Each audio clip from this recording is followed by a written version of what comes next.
Shalom semuanya, berjumpa kembali dengan saya William Parius di dalam channel Gereja Masyiatkan Hari Ketujuh Timoho Yogyakarta yang kali ini akan membahas ringkasan pelajaran sekolah sahabat kita, pelajaran yang ke-9 tanggal 21 sampai 27 Agustus 2021. Dan untuk mengawalinya, mari sama-sama kita tutup kepala dan kita berdoa.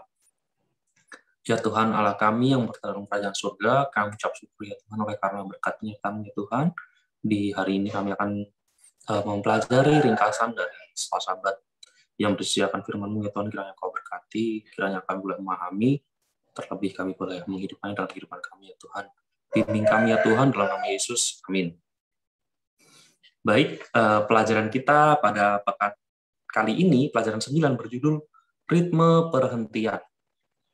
Akan saya bacakan terlebih dahulu ayat hafalannya yang terdapat di dalam Kejadian 2 ayat 3. Lalu Allah memberkati hari ke-7 itu dan menguduskannya karena pada hari itulah ia berhenti dari segala pekerjaan penciptaan yang telah dibuatnya itu.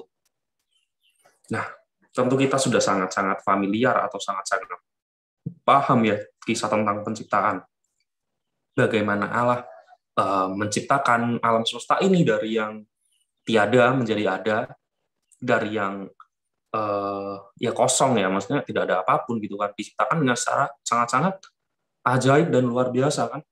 Bagaimana kita tahu ada cahaya di tengah kegelapan, kemudian ada samudra raya, terus ada burung-burung, hewan-hewan lainnya, dan kemudian sampai ke penciptaan yang kita yakin sebagai penciptaan yang paling mulia lah katakan, yaitu penciptaan manusia melalui Adam dan Hawa. Nah, tapi kemudian setelah Allah selesai menciptakan semua ciptaan-ciptaan yang berwujud material, berwujud fisik sepanjang 6 hari, Allah juga tidak lupa menciptakan hari yang ke-7, yaitu hari yang kita kenal sekarang sebagai hari Sabat, gitu kan. Nah, apakah hari Sabat ini tuh punya apa ya? Punya maksud tertentu gitu. Terus apakah ada keistimewaannya, kemudian apakah ada maksud lain gitu kan, selain sebagai hari beristirahat, ya udah kita nyiptain 6 hari capek terus ada hari ke-7 istirahat, apakah demikian gitu kan. Kalau kita baca di dalam pengantar pelajaran kita, Allah ingin hari ini atau hari Sabat menjadi waktu bagi kita untuk berhenti dan dengan berhati-hati menikmati hidup. Hari yang akan menjadi dan tidak melakukan selain untuk merayakan pemberian rumput, udara, marga satwa, air, manusia, dan yang terpenting, pencipta dari setiap pemberian hadiah yang indah. Dan meskipun kemudian manusia sudah jatuh dalam dosa, sejak di Taman Eden bahkan, Adam dan Hawa kemudian diusir dari Taman Eden, tapi undangan untuk merayakan hari Sabat, untuk memperingati hari Sabat ini tidak berhenti sampai situ saja, saudara-saudara semua. Ini masih terus berlanjut. Nah, sampai kemudian nanti, bahkan sampai sekarang gitu kan, sampai Tuhan yang datang kedua kalinya gitu kan. Dan kita masuk ke pelajaran kita di hari Minggu yang berjudul pembukaan untuk perhentian. Nah, kita akan menyelidiki bagaimana Sabat itu muncul ya. Nah, seperti yang saya sudah singgung di awal tadi, Sabat itu sudah ada sejak pertama kali penciptaan, pertama kali alam semesta jagat raya ini diadakan oleh Allah. Kita lihat bagaimana Allah menciptakan alam semesta ini dengan sangat-sangat sistematis. Allah pertama kali menciptakan terang, kemudian menciptakan cakrawala, langit, terus kemudian menciptakan daratan, kemudian mengikuti tumbuh-tumbuhan, ada benda-benda penerang, gitu kan, dan kemudian manusia. Bayangkan Allah tidak menciptakan jagat raya ini dengan asal-asalan. Urutannya itu udah pas gitu loh. Tidak menciptakan manusia di hari ketiga misalnya, ketika belum ada tumbuh-tumbuhan, belum ada benda-benda penerang gitu. Bahkan nggak menciptakan di hari pertama gitu. Tapi Allah menciptakan segala ciptaan-ciptaan yang nantinya dibutuhkan oleh manusia itu sendiri gitu kan. Makanya ketika manusia diciptakan itu sudah lengkap. Udah ada hewan-hewan, udah ada tumbuh-tumbuhan, terutama tumbuh-tumbuhan ya untuk makan. Udah ada benda-benda perang, udah ada daratan, ada lautan, lengkap lah pokoknya gitu kan. Makanya kemudian kalau kita perhatikan di dalam Kejadian 1 terutama, bagaimana setiap Allah menciptakan dalam satu hari itu akan diakhiri dengan apa? Perkataan.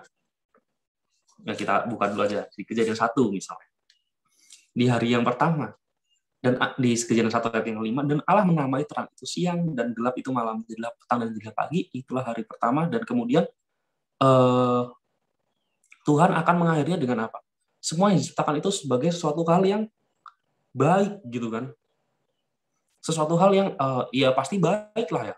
Sudah ciptaan Allah sendiri gitu kan. Sudah dipersiapkan oleh Allah sendiri gitu kan. Bagaimana kita lihat bahwa di apa namanya, misalnya di dalam Kejadian 1 ayat yang ke-18 gitu kan. Allah melihat bahwa semuanya itu baik. Di ayat yang ke-12 Allah melihat bahwa semuanya itu baik ketika menciptakan apa? Tumbuh-tumbuhan. Ya pokoknya semua baik gitu kan. Tapi kemudian kalau kita lihat di dalam Kejadian 1 ayat yang ke-31 ketika sudah apa namanya? Tuhan sudah menciptakan semuanya, dipungkasi dengan apa? Allah melihat segala yang dijadikan itu sungguh amat baik. Bayangkan, sungguh amat baik kan ketika sudah lengkap. Ini sebelum manusia diciptakan ya, maksudnya sudah amat sangat-sangat baik, sungguh amat baik, ditekankan sekali lagi gitu. Baru kemudian Tuhan menciptakan manusia, dan manusia ini nggak kalah baiknya, nggak kalah sungguh amat baiknya, nggak kalah istimewanya. Karena apa? Karena Tuhan menciptakannya langsung dibentuk oleh tangan Tuhan sendiri kan. Kalau kita baca di dalam Kejadian 2 ayat 7. Ketika itulah Tuhan Allah membentuk manusia itu dari debu tanah dan menghembuskan nafas hidup ke dalam hidungnya. Demikianlah manusia itu menjadi makhluk yang hidup. Bayangkan ya, kalau kita lihat ciptaan-ciptaan sebelumnya kan Allah kebanyakan cukup berfirman gitu. Tapi khusus manusia, Tuhan tuh kita bisa bayangkan Allah diciptakan oleh tangan Allah sendiri gitu, tangan langsung gitu. Karena Tuhan membentuk manusia, dibentuk gitu kan. Ya kayak kita bayangin lah, membentuk apa dari tanah liat, terus kita membentuk suatu benda kerajinan. Ya kita bisa membayangkannya alam menciptakan seperti itu gitu kan, dibentuk dengan tangan Tuhan sendiri, dihembuskan nafas sendiri, betapa intimnya, betapa dekatnya gitu kan. Sebenarnya relasi Allah dengan ciptaan manusianya ini gitu, dengan manusianya ini gitu. Dan jelaslah bahwa dikatakan memang kita ini adalah wujud dan gambar Allah yang sejati gitu kan. Kita baca di dalam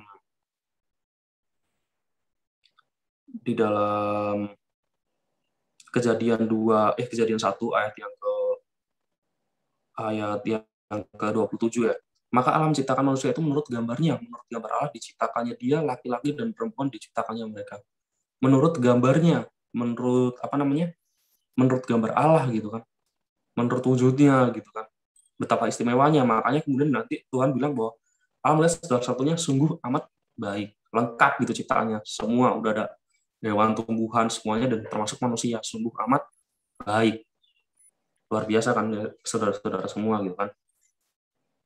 Dan kemudian kali ini ketika Allah melihat segala sesuatu yang telah Dia ciptakan pada hari yang ke-6, ulangan lagunya terdengar berbeda ya, itu tadi ya.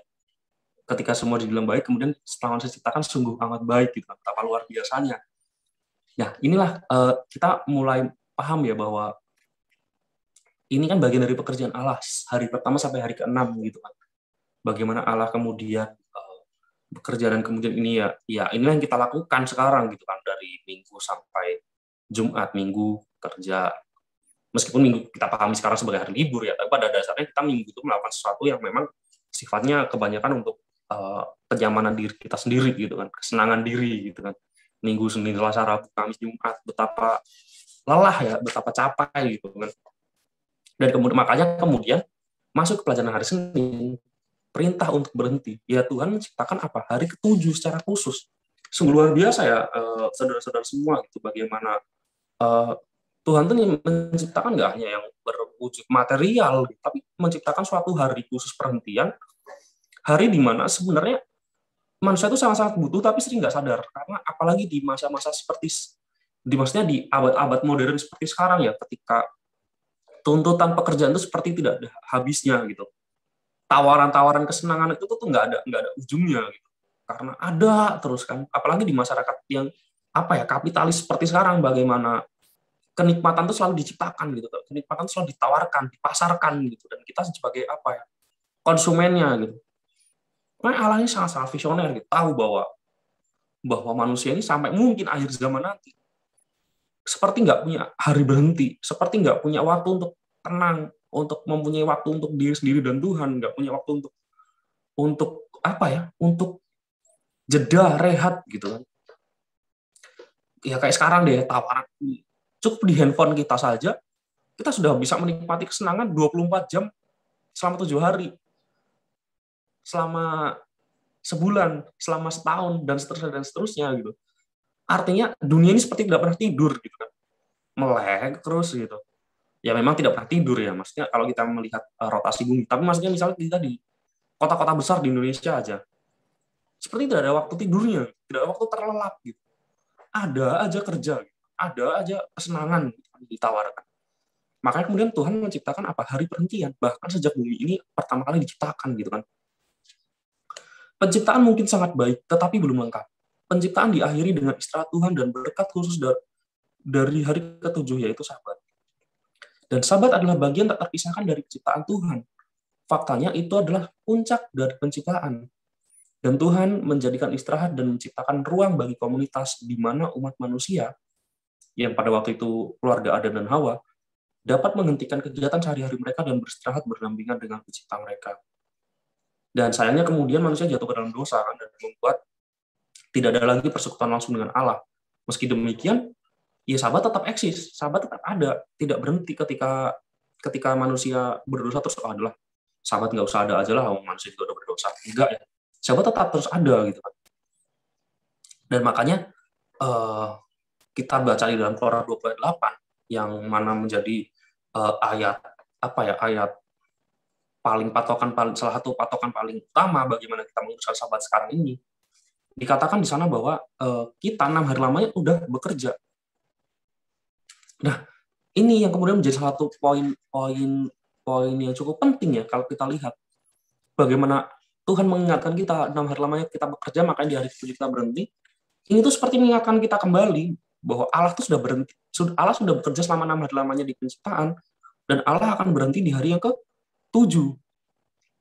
Jadi Sabat ini nggak sekadar cuman ya udahlah hari berhenti, hari leleh ya, hari santai-santai.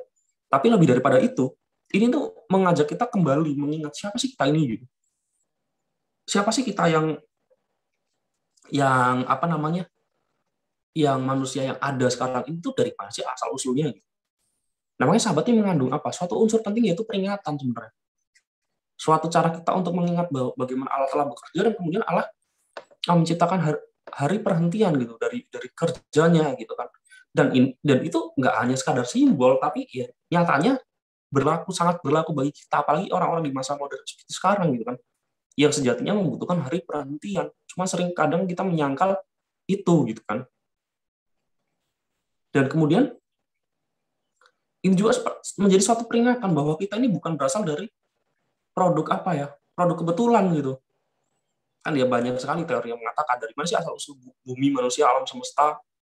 Oh, dari ledakan, dari sebuah lubang hitam, dari benturan antar bintang, dari gas, dari debu kosmik.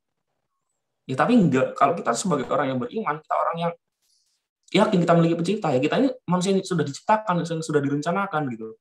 Nggak cuma terjadi kebetulan, seperti manusia yang tidak punya harapan apapun gitu kan, kita ini hidup cuma sekali ini, habis itu mati udah kembali menjadi debu kosmik dan tidak ada apa-apa lagi setelahnya. Enggak ya, jauh daripada itu. Kita ada orang-orang yang berpengharapan karena kita yakin masa lalu kita kita berasal dari orang-orang yang diciptakan secara khusus oleh Tuhan gitu kan. Maka kemudian di dalam penciptaan itu ada hari Sabat yang itu harus kita juga peringati gitu, karena itu suatu kesatuan yang integral gitu, suatu kesatuan yang ya terhubung gitu, tidak terpisahkan, dan keduanya saling punya makna gitu. Nggak hanya berhenti, tapi ya memang itu yang dibutuhkan kita gitu kan. Betapa luar biasanya kan, betapa visionernya Allah gitu. Dan kemudian kita masuk ke dalam pelajaran kita di hari Selasa yang berjudul Keadaan Baru. Kita tahu bahwa setelah manusia jatuh dalam dosa, manusia terusir, dan manusia kemudian membentuk suatu suatu cerita baru lah, periode baru, era baru gitu kan. Manusia kemudian beranak pinak sampai kemudian turun kepada bangsa Israel. Kita tahu bahwa ada masa-masa ketika sahabat itu menjadi sesuatu yang bukan tidak lagi dikuduskan, tapi ada generasi-generasi yang kemudian lupa gitu kan. Misalnya saja bangsa Israel, ketika mereka mengalami perbudakan di Mesir selama ratusan tahun, bagaimana ketika kemudian Musa dan Harun misalnya meminta izin agar di hari Sabtu, hari Sabat, orang Israel diminta berhenti bekerja, Firaun menolak gitu sebagai penguasa Mesir yang tidak mengenal Allah, mereka ngapain berhenti gitu kan. Mengurangi produktivitas tentu saja kan bagi mereka gitu. Dan kita tahu berarti kan ada semacam kekangan gitu, ada semacam penindasan, ada semacam apa ya, pelarangan gitu kan, perayaan atau peringatan terhadap Sabat ini gitu kan. Makanya kemudian Allah membebaskan bangsa Israel sebagai sebuah bangsa yang mewarisi keimanan, pengetahuan terhadap Allah. Bangsa Israel kemudian dibebaskan dari tanah Mesir gitu kan. Di bawah 40 tahun kurang lebih berkelana di padang gurun. Nah, kemudian Allah membebaskan mereka gitu kan. Memberikan mereka pembebasan dari penindasan dan perbudakan di Mesir ini kan. Dan kita tahu bagaimana kemudian Sabat ini kembali mulai untuk secara konsisten diperingati. Ya, kalau kita baca di dalam Alkitab kita kan perintah kemudian di dalam Keluaran 20 ya. Keluaran 20 ayat 8 terutama bagaimana perintah untuk benar-benar menguruskan Sabat kan diturunkan pada Musa dan pada bangsa Israel melalui Musa di Gunung Sinai. Tapi di pasal sebelumnya, sebelum perintah itu turun pun Sabat sudah mulai apa? Seperti disosialisasikan kembali gitu. Bukan dalam bentuk yang berbeda atau apa ya, tapi maksudnya ada suatu era atau suatu periode yang seperti hilang dan ini kemudian diperkenalkan kembali. Ini loh ada suatu yang seharusnya kamu udah peringati dari dulu. Dan itu tapi tidak secara langsung ya, tapi melalui apa? Melalui mana? Apa itu mana? Nah, kita pasti banyak dari kita sudah paham mana ini adalah makanan yang diberikan Tuhan langsung pada bangsa Israel selama mereka mengembara di padang belantara, padang gurun. Mana ini adalah makanan sebentuk seperti roti yang rasanya manis seperti madu gitu kan disebutkan di dalam Alkitab. Jadi mana ini akan turun setiap pagi di sekeliling perkemahan bangsa Israel. Dia pagi sebelum matahari muncul, dia akan akan jatuh seperti embun gitu kan. Dan di saat itulah orang-orang Israel keluar dari kemahnya dan memunguti untuk persediaan makanan selama 1 hari. Dan satu orang dengan jatah 1 gomer. Nah, tentu untuk ukuran detailnya bisa kita baca dalam kitab ya.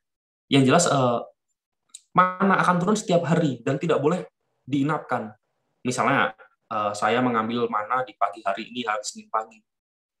Oh, nggak aku habisin lah. Aku mau simpan sampai Selasa besok supaya pas hari Selasa aku nggak usah keluar ngambil. Nggak bisa ya. Jadi mana ini cuman tahan 1 hari. Kalau kita sampai simpan, ada orang-orang Israel yang mencoba menyimpan gitu kan. Dan ketika besoknya dilihat, mananya sudah apa? Busuk dan berulat. Jadi memang mana ini ya cukup 1 hari, 1 hari 1 kali dan ngambil.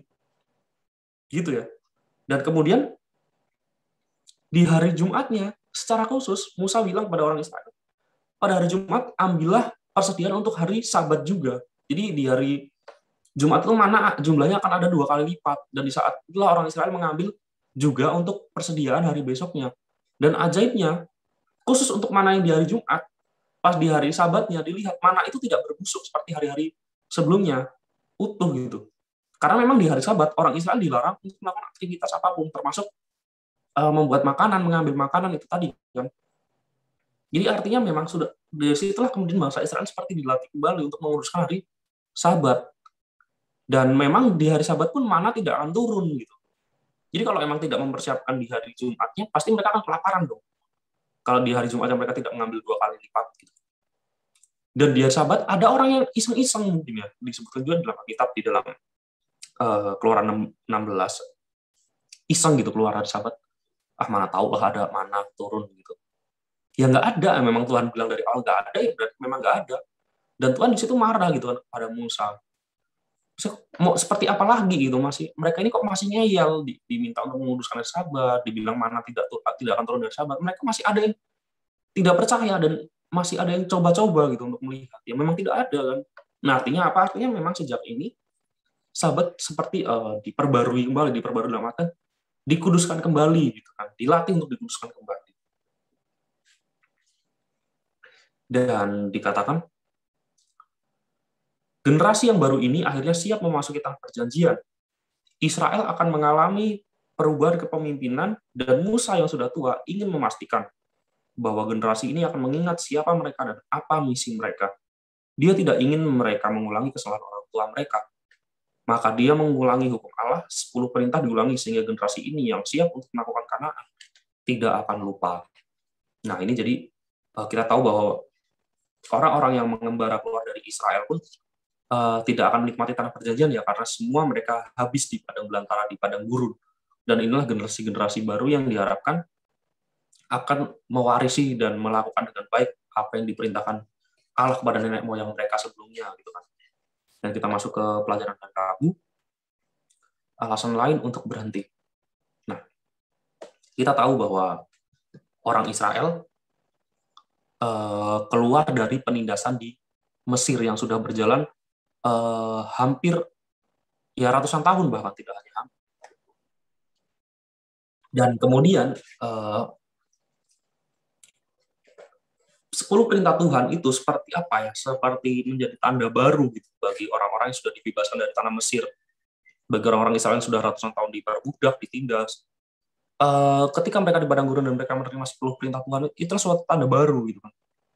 Dan kita bisa lihat gitu kan bagaimana di dalam Keluaran 20, 10 perintah Tuhan itu terutama di ayat 8, kita tahu bahwa kemudian orang-orang Israel kan diperintahkan untuk apa? Ingatlah dan kuduskanlah hari Sabat.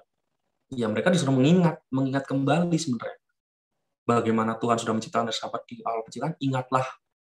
Ini ingat lagi gitu loh. Ingatlah dan kuduskanlah hari Sabat itu. Dan kemudian perintahnya diulangi lagi di dalam Ulangan. Kita Ulangan pasal 5 yang isinya sama hampir sama persis sebenarnya. Meski ada beberapa bagian kecil yang berbeda, dan ini bisa kita perbandingkan ya. Ketika Musa mulai sudah beranjak tua dan sepertinya ia sebentar lagi akan meninggal, dan bangsa Israel bersiap memasuki tanah perjanjian, Musa kembali lagi mengulangi perintah itu gitu kan. Dan ditulisnya apa? Tetaplah ingat dan kuduskanlah hari Sabat kan. Coba kita cek persisnya ya di Ulangan 5.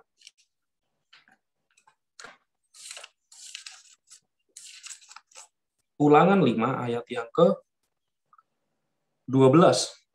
Tetaplah ingat dan kuduskanlah hari Sabat. Lihatlah tadi di Keluaran 28, ingatlah dan kuduskanlah. Tapi di sini Musa memberikan penekanan, dikata tetap ingat. Jadi tetaplah ingat. Jadi tadi udah diingatin, sekarang ayo tetap diingat ya gitu. Karena ini apa? Ini menjadi hal yang sangat-sangat penting gitu, sangat-sangat urgent gitu kan. Karena dikatakan dalam ayat ini mereka diberitahu untuk mengingat bahwa mereka adalah budak. Meskipun generasi ini telah tumbuh merdeka, mereka semua akan dilahirkan dalam perbudakan, seandainya bukan karena penyelamatan ajaib. Perintah Sabat adalah untuk mengingat mereka bahwa Allah yang sama yang aktif dalam kisah penciptaan, juga aktif dalam pembebasan mereka. Nah, ini poin pentingnya. Jadi, mereka ini diingatkan, bukan untuk mengingatkan mereka sebagai budak terus-menerus, ya, enggak. Justru pembebasan mereka dari perbudakan itu yang patut diingat, dan Sabat menjadi bagian integral gitu dari pembebasan mereka ini gitu kan. Bagaimana mereka sudah dijadikan manusia yang merdeka, menjadi manusia yang bebas dari penindasan. Ya sudah selayaknya mereka merayakan Sabat. Karena ini dua-duanya ya sama-sama diciptakan Allah gitu. Mereka dibebaskan dengan kekuatan dari Allah, dibantu oleh Allah. Masa iya mereka tidak mau melakukan apa yang sudah Tuhan ciptakan mereka diberikan sebenarnya kepada mereka dari sejak awal gitu kan, yaitu hari Sabat itu sendiri. Makanya kemudian Sabat menjadi hal yang penting dan satu kesatuan gitu dari bagaimana kita memahami bangsa Israel dan juga memahami nanti ke diri kita sendiri gitu kan. Bagaimana kita sekarang sebenarnya dalam kondisi perbudakan dosa, dalam suatu penjajahan oleh setan gitu kan. Dan iblis. Ya harusnya kita mengingat bahwa siapa sih yang mampu membebaskan kita? Bukan diri kita sendiri, tapi Allah itu sendiri. Juga Allah yang juga menciptakan sahabat, Allah yang sama gitu kan. Sahabat memuat dimensi tambahan karena Allah adalah Allah pembebasan Israel karena Allah adalah Allah pembebasan Israel harus memelihara hari Sabat. Tentu saja penciptaan tidak jauh dari perintah Sabat. Bahkan di dalam Ulangan 5, meskipun ada motivasi yang berbeda dan dalam arti tertentu, pembebasan Israel dari tanah Mesir adalah titik awal penciptaan baru, mirip dengan kisah penciptaan di dalam Kejadian. Nah, memang ya, pembebasan bangsa Israel dari Mesir ini adalah suatu babak baru, fase baru, era baru gitu kan. Dan makanya kemudian Sabat juga menjadi penting bagaimana ketika mereka sudah diciptakan dalam tanda petik menjadi generasi yang baru, kelompok yang baru. Ya jangan lupa penciptaan itu bagaimana sih prosesnya dan ditutup dengan apa dan dipuncaki dengan apa? Ya dengan hari Sabat sendiri gitu kan. Dan kemudian karena keluaran dipandang sebagai simbol kebebasan dari dosa yaitu penebusan, kita dapat menemukan dalam Sabat suatu simbol penciptaan dan penebusan. Karenanya dengan cara yang nyata Sabat mengarahkan kita kepada Yesus dan penebus kita. Nah, ini pentingnya untuk mengingat Sabat. Kembali lagi, Sabat bukan hanya sekadar hari berhenti, hari santai-santai, hari leleh-leleh, hari terbebas dari pekerjaan duniawi. Iya, di satu sisi itu tidak salah, itu benar. Tapi lebih daripada itu artinya bisa kita lakukan. Kita mempunyai hubungan yang sangat baik dengan Cipta, dengan menebus kita. Kita teringat lagi bagaimana kita diciptakan, kita ditebus dari dosa, kita dimerdekakan, persis seperti yang dialami oleh bangsa Israel dan ini dialami lagi oleh kita. Nah, ini pentingnya hari Sabat berarti kita diminta apa? Berhenti ya nggak sekedar berhenti, tapi disinilah waktu kita untuk mengkhususkan diri gitu kan, mengkhususkan diri kita sepenuhnya untuk Allah dan juga untuk manusia dalam wujud kasih Allah gitu kan. Makanya kemudian yang menjadi pertanyaan kita, sebenarnya pemeliharaan hari Sabat itu yang kayak mana sih gitu? Karena dalam Keluaran 20 atau Ulangan kan memang kita diminta berhenti, iya, satu hal. Tapi ya berhenti itu terus ngapain gitu? Ya kalau sekarang kita mungkin akan menjawab, ya ke gereja. Ya apakah cuma ke gereja? Nah, ke gereja ini kan hanya aktivitasnya gitu ya. Maksudnya kita datang ke gereja ngapain? Ya itu yang kemudian menjadi satu hal yang perlu kita pahami. Kita masuk pelajaran hari Kamis, kita buka di dalam Mazmur 92. Kita buka ya Mazmur 92.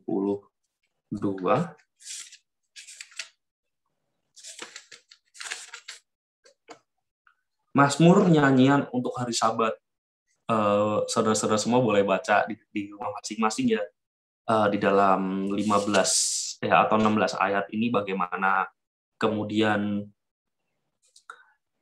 apa sih yang sebenarnya yang perlu kita lakukan di hari Sabat dan perintah apa sih yang Tuhan mau yang untuk kita lakukan di hari Sabat.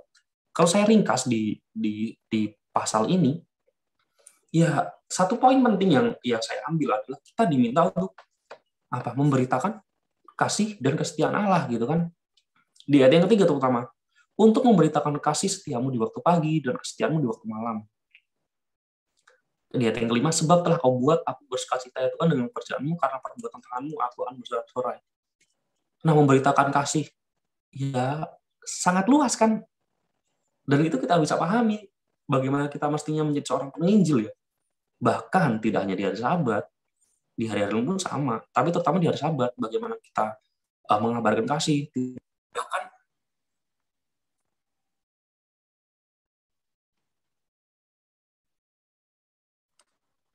dan kemudian bisa kita wujudkan di dalam perbuatan-perbuatan kita, kasih kita kepada siapa? Sesama kan.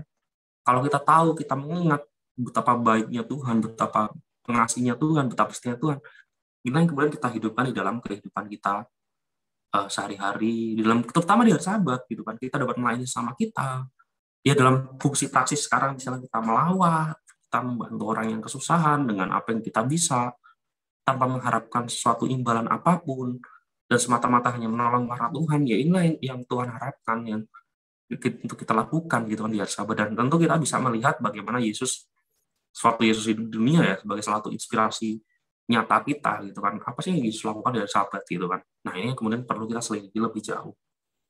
Atau misalnya kita baca di dalam Yesaya 58 ya ayat 13. Kita buka Yesaya 58 ayat yang ke-13. Apabila engkau tidak menginjak-injak hukum Sabat dan tidak melakukan urusanmu pada hari kudusku, apabila engkau menyebutkan hari Sabat hari kenikmatan dan hari kudus Tuhan hari yang mulia, apabila engkau menghormatinya dengan tidak menjalankan segala acaramu dan dengan tidak mengurus urusanmu atau berkata omong kosong, ayat 14, maka engkau akan bersenang-senang karena Tuhan, dan aku akan membuat engkau melintasi puncak bukit-bukit di bumi dengan kendaraan kemenangan. Aku akan memberi makan engkau dan dari milik pusaka Yakub bapa leluhurmu, sebab mulut Tuhanlah yang mengatakannya. Ada beberapa clue yang kita dapat ya, saudara-saudara semua, bagaimana jika kita tidak menginjak-injak hukum Sabat, tidak melakukan urusan, tidak menjalankan segala acara, tidak mengurus urusan dan omong kosong.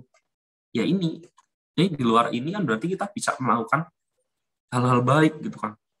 Oh berarti kalau kita hari Sabat nggak boleh kita menolong tetangga kita yang lagi kesusahan. Ya boleh gitu kan. Tapi kan kita bisa bijak ya gitu melihat kedaruratan. Oh kedaruratan misalnya perlu kita bantu. Ya justru itu yang kita harapkan gitu kan. Ya yang Tuhan harapkan gitu maksudnya untuk kita lakukan. Bagaimana misalnya saya sebagai profesi sebagai saya seorang dokter, ada tiba-tiba tetangga yang mengalami kolaps gitu kan di hari Sabat dan kita bisa membantu karena itu tetangga kita sebelah rumah misalnya. Ya justru itu yang memang harus kita lakukan gitu kan. Tidak karena mentang-mentang wah ini harus Sabat nih, nggak boleh nih gitu, nggak boleh bekerja, enggak ya. Kecuali kita kemudian memungut biaya atau kita menjalankan, misalnya saya menjalankan profesi saya dan kemudian menerima imbalan atas jasa di hari Sabat, nah itu yang jelas tidak boleh gitu kan. Dan ini juga peringatan bagi kita untuk tidak terjebak dalam legalisme. Boleh dan tidak boleh, perdebatan boleh dan tidak boleh gitu kan.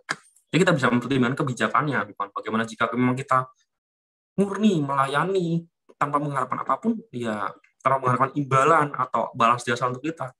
Ya itulah pelayanan yang Yesus lakukan juga gitu kan. Nah itu yang diharapkan dilakukan kita, tidak hanya di hari Sabat, sebenarnya di hari lain, tapi terutama di hari Sabat gitu kan. Ini bisa menjadi clue, dan terutama kalau kita baca di dalam Imamat 19 ayat 3, kita diminta apa? Memelihara relasi yang bagus dengan kerabat-kerabat kita di hari Sabat. Kalau di Imamat 19 ayat 3 mungkin sebutkannya hanya untuk orang tua ya, untuk menyegani ibu dan ayah gitu. Tapi lebih daripada itu, artinya kita diminta untuk membuat relasi yang bagus pada hari Sabat dengan seluruh anggota keluarga kita. Ini sangat relevan sekali kan dengan kehidupan di masa modern ini, di mana mungkin di hari-hari biasa kita sudah sibuk, sekolah, kerja, apapun lah yang sifatnya hal-hal keduniawian dan kemudian membuat kita tidak bisa bertemu, memiliki waktu yang baik dengan keluarga, kita tidak bisa membangun relasi ya di hari Sabat inilah sebenarnya salah satu makna kemudian kenapa kita diminta berhenti ya agar kita bisa membangun hubungan yang baik gitu, mempunyai waktu bersama, saling berbagi, saling mendukung, mengasihi kan. Makanya Sabat ini tidak diciptakan secara kebetulan ya biar manusia ada libur-liburnya atau manusia biar ada waktu santai-santainya, enggak ya. Ada begitu banyak makna lain sebenarnya di balik penciptaan hari Sabat. Dikatakan sahabat dan keluarga berjalan bersama, sementara istirahat dan waktu keluarga adalah asas-asas penting.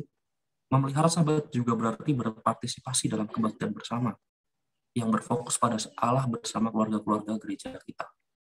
Yesus hadir dan memimpin dalam pelayanan ibadah ketika berada di bumi. Dan meskipun rutinitas dan ritme mingguan kita mungkin tergesa-gesa, namun jauh di lubuk hati kita ada kerinduan untuk istirahat sahabat sejati, persekutuan sejati dengan pencipta kita. Sangat bagus sekali ya pelajaran kita di pekan ini. Bagaimana kita diminta mengingat kembali, mengajak kita tahu sebenarnya apa sih Sabat itu, dimulai sejak kapan sih gitu kan. Nah kemudian maknanya apa aja, apakah sekadar libur-libur, santai-santai, enggak ya. Ini kalau bisa saya simpulkan, sedikit kesimpulan dari saya, tentu penciptaan Sabat itu sendiri mengandung makna yang sangat dalam gitu kan. Bagaimana kemudian makna ini tidak hanya sekadar berhenti sebagai makna, tapi benar-benar kita lakukan dalam praksis kita sehari-hari gitu kan. 6 hari lamanya Tuhan bekerja menciptakan, di hari ke-7 ia berhenti, ya sama, hal yang sama dong harusnya kita lakukan. 6 hari kita bekerja mengurus keduniawian kita, di hari ke-7 kita memelihara hubungan dengan Tuhan secara khusus, secara penuh, memelihara hubungan dengan sama kita secara khusus, secara penuh, gitu kan. Dan tidak hanya dari kita sendiri, tapi diri kita ini yang kita baktikan untuk Allah, untuk orang lain, untuk membantu, untuk menguatkan sesama gitu kan. Dan inilah yang makanya kemudian Sabat itu penting untuk kita peringati gitu. Bukan sekadar untuk bersantai, tapi ya itu tadi, justru di Sabat inilah kita mestinya menggunakan waktu yang sudah Tuhan tetapkan di libur justru untuk apa? Untuk membangun suatu hubungan yang penuh, hubungan yang luar biasa dengan Allah dan juga dengan sesama. Nah, saya bacakan kutipan dari Nyonya White. Pemeliharaan hari Sabat bukan untuk memperingati perbudakan orang Israel di Mesir, namun pemeliharaannya sebagai peringatan penciptaan adalah termasuk peringatan sukacita akan pembebasan dari penindasan iman di Mesir yang membuat pemeliharaan Sabat menjadi sulit. Dengan cara yang sama, pembebasan mereka dari perbudakan selamanya untuk menyalakan dalam hati mereka perhatian yang penuh kasih bagi yang miskin dan tertindas, yatim dan janda. Sangat bagus sekali ya kutipan ini. Kutipan Ron Hubbard ini mengingatkan kita bahwa Sabat adalah sebuah hari peringatan dari penindasan orang Israel di Mesir dan atau penindasan yang kita alami dari perbudakan dosa untuk menuju suatu pembebasan. Dan pembebasan yang kita gunakan juga untuk menolong orang-orang yang kesusahan. Dan inilah ringkasan pelajaran sebuah Sabat kita pada pekan ini, kiranya kita boleh mengerti dan pahami, tapi kita boleh semakin menghidupkannya di kehidupan kerohanian kita, dan kita tetap setia sampai Tuhan datang. Dan untuk menutup ini, mari sama-sama kita berdoa dan berdoa.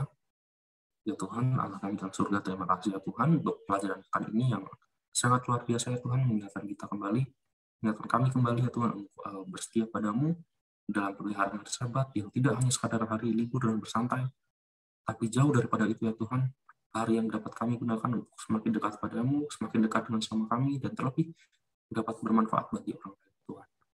Kau selalu sertai kami, bimbing kami ya Tuhan, dalam nama Yesus kami berdoa, amin.